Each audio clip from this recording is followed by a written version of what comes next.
Bom dia, meus amados alunos. Estamos aqui novamente, para passar mais algumas dicas para os senhores sobre fundamentos de enfermagem. Eu sou o professor Eds e minha especialidade é fundamentos de enfermagem, são os cuidados, A gente termina dividindo isso em fundamentos de enfermagem, em processo do cuidar, 1 e 2. E a gente está sempre postando alguns vídeos para ajudar, principalmente os nossos alunos e alguns profissionais aí que, com o passar do tempo, termina esquecendo os detalhes, da técnica, e é importante a gente estar sempre relembrando. Hoje eu vou falar um pouquinho sobre pulsão venosa. Pulsão venosa é uma técnica bem simples, bem tranquila, como quase todas as técnicas na enfermagem, só requer alguns cuidados e alguns princípios básicos, para que a gente não leve ou coloque o paciente em risco de uma contaminação. Porque veja bem, quando eu falo em parenteral ou pulsão venosa, eu estou falando de um procedimento em que vai ser invasivo, eu vou ter que perfurar um vaso sanguíneo. E aí eu tenho que ter alguns cuidados para que eu não empurre um contaminante do meio externo para o meio interno, podendo provocar com isso o que a gente chama de septicemia, que é uma infecção generalizada no sangue. Então, antes da gente começar a falar um pouquinho sobre pulsão venosa, a gente vai relembrar alguns detalhes importantes sobre partes da seringa e da agulha. Por exemplo, eu trouxe uma seringa aqui para vocês, para a gente falar rapidinho dela. A seringa ela vem sempre protegida por um invólucro, então aqui dentro ela termina estando esterilizada. E aí a gente abre a seringa, para quando eu vou abrir uma seringa, eu preciso tomar alguns cuidados. Eu não abro pelo lado do bico da seringa, eu sempre abro pelo lado do êmbolo. O fabricante ele já deixa sempre uma orelhinha aqui, para te sinalizar que é desse lado que eu devo abrir.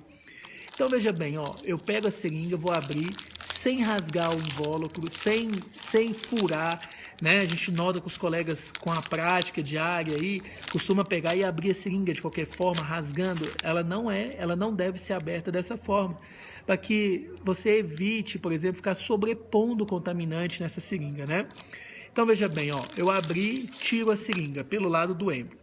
A seringa ela é constituída de bico da seringa, o corpo dela, que ela vem sempre graduada. Neste caso aqui, essa seringa é uma seringa de 10 ml. Isso aqui é o êmbolo da seringa. Quando eu vou manusear essa seringa, eu preciso tomar alguns cuidados. Por exemplo, eu evito ficar tocando nessa parte do êmbolo. Eu evito tocar nela para não ter o risco de empurrar um contaminante para dentro do corpo da seringa. Então, eu sempre quando for aspirar, por exemplo, eu posiciono dessa forma, Eu posiciono os 2 dedos no êmbolo e esse outro dedo, o dedo indicador na aba da seringa. Então, veja, quando eu aspiro, veja que eu não toco no êmbolo. Eu estou lá na cabecinha do êmbolo e na aba e estou protegendo completamente essa parte que vai para dentro do corpo. Essa é uma técnica de aspiração utilizada para a gente evitar ficar colocando contaminante, empurrar um contaminante para dentro do corpo da seringa. Eu também tenho uma agulha. A agulha é da mesma forma. Eu vou sempre abrir a agulha, eu nunca abro pela ponta dela. Eu preciso abrir sempre pelo canhão da agulha.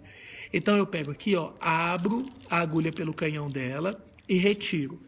Essa agulha, ela também é composta de algumas partes e a gente precisa relembrar.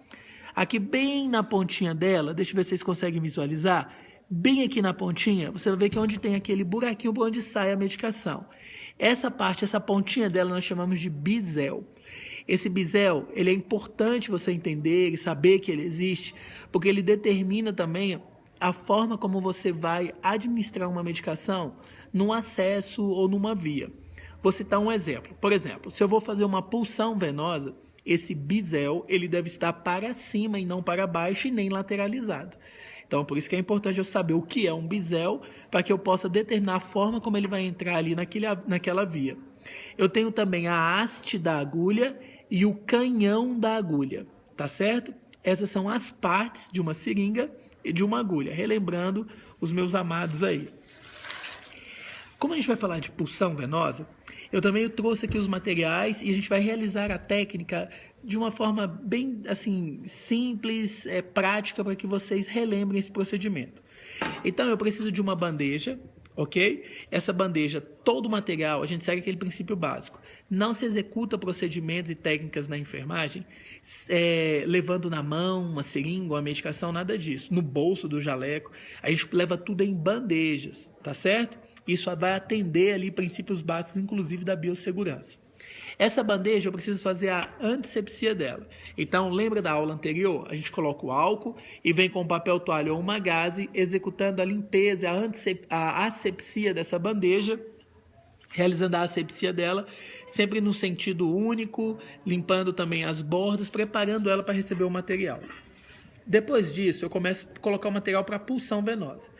Eu posso usar numa pulsão venosa uma seringa normal, porque eu vou simplesmente coletar um sangue. Ou eu posso também utilizar esse material aqui, ó, que a gente chama de vacutainer. Quem vai tirar sangue e coletar sangue para exame, né, nesses laboratórios, vocês observem que eles já não utilizam mais a seringa tradicional. Eles vão utilizar esse material que é o vacutainer, porque ele é bem simples. Ele vem com essa agulha aqui, que eu vou desconectar, ó. Eu tiro essa parte dela, conecto no vacutainer, enroscando ela no vacutainer, e ali, ó, na outra ponta eu tenho a agulha, que é uma agulha normal com aquelas partes que eu falei para vocês, que é a parte do bisel, da haste, normalmente. Então, isso aqui, como é que funciona? Eu coloco isso, faço o acesso normalmente, e aqui eu vou encaixando os tubinhos, que eles se encaixam nessa parte aqui de dentro, que tem esse outra partezinha. Deixa eu desenroscar aqui novamente para que vocês observem e vejam como funciona. Deixa eu ver se eu consigo desenroscar ela aqui. Então, vou recolocar aqui. Desenrosco, tá vendo? Essa parte, essa borrachinha, ela entra no tubinho e ali é um vácuo que é feito, então ela vai começando a aspirar o sangue por vácuo. Então, o vacutainer também é um material utilizado, vocês vão ver sendo bastante utilizado aí. Preciso também de luvas de procedimento e o meu garrote para poder fazer a pulsão venosa. Além disso, eu preciso de a minha cubinha redonda, que também é necessário fazer uma asepsia dela, e as minhas 2 bolas de algodão. Essas bolas de algodão, uma será embebido em álcool, a gente precisa embeber ela em álcool, 70%, e a outra seca a gente põe dentro da nossa bandejinha, ok? Como é uma coleta de sangue, eu vou fazer uma pulsão venosa, eu também preciso dos meus tubos de ensaio para coletar esse material. Então, são tubos, eu trouxe alguns aqui de exemplo para vocês observarem. Esses tubos vão dentro da bandeja, porque conforme eu for coletando o sangue, eu vou colocando dentro desses tubinhos. Como eu vou fazer num braço aqui sintético, para vocês verem como é feito, eu vou fazer com a seringa. Se eu estivesse utilizando o vacutainer ele seria posicionado da forma como eu mostrei para vocês, e a gente ia encaixando os tubinhos de ensaio, e ele vai enchendo ali de sangue, eu vou só retirando, colocando. E aqui já vem as etiquetas, onde vai ter o nome, data, hora da coleta, tudo direitinho, identificando quem é o paciente, ok? Então, olha só, vejam bem. Eu vou tentar mostrar aqui para vocês. Deixa eu tentar empurrar esse braço mais próximo possível. E vou mostrar a técnica em si. A técnica em si, ela é composta da seguinte forma. Primeira coisa, eu vou sempre calçar as minhas luvas.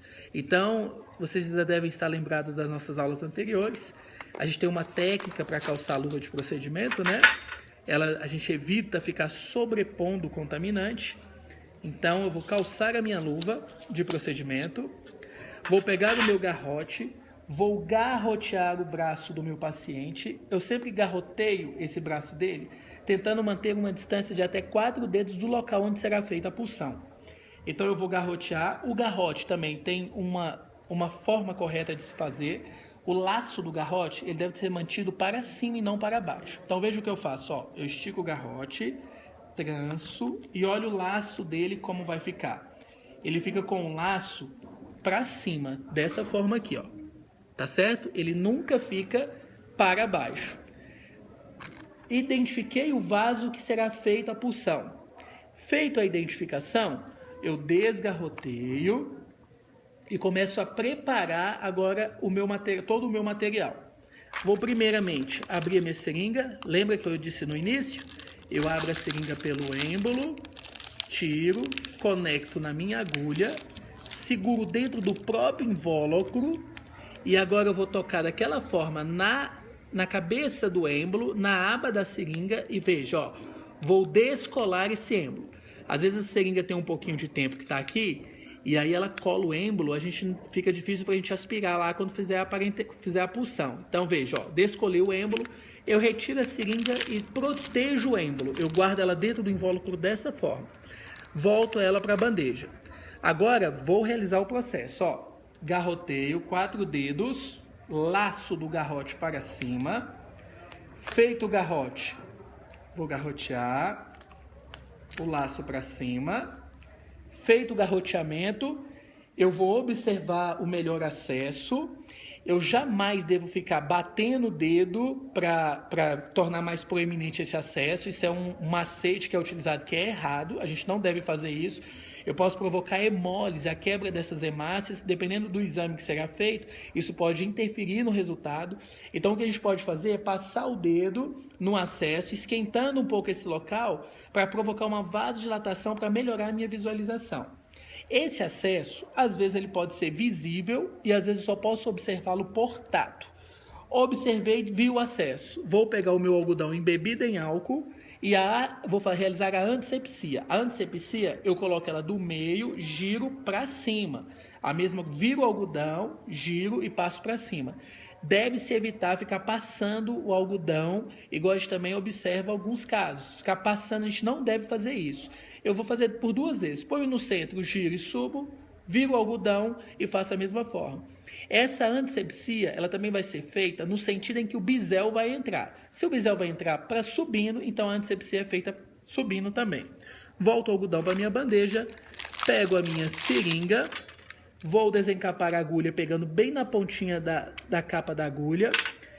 Vou seguir a técnica. Bisel para cima, ângulo de 45 graus. Vou introduzir, vejam como é feito, eu introduzo no acesso, entrou o bisel, eu desço para 16, introduzo mais um pouquinho e agora eu vou segurar a seringa dessa forma. Vejam como ela é feita, ó. Eu pego esses meus 2 dedos, o indicador e o médio, ponho por baixo da seringa e com o polegar eu travo, para que a agulha não fique entrando e saindo ou se movimentando. E sigo aquela técnica de aspiração que eu falei para vocês. Começou a aspirar um pouquinho, desgarroteia puxando as 2 pontas do garrote e continuo a aspirar. Aspirei, retirei, vou pegar o meu tubo e ali eu vou colocar o sangue ali dentro. Muito fácil essa técnica, não é? A gente está explicando pequenos vídeos mostrando para os senhores. Isso é para ajudá-los nos estudos, nas pesquisas e no aperfeiçoamento de vocês. Tá bom? São só pequenas dicas, eu espero estar ajudando. Fica aí o abraço do professor. Se a gente seguir essas técnicas da forma como deve ser feita e da forma como está escrita na bibliografia, quem agradece é o nosso cliente paciente, ok? Um grande beijo no coração. Fiquem com Deus.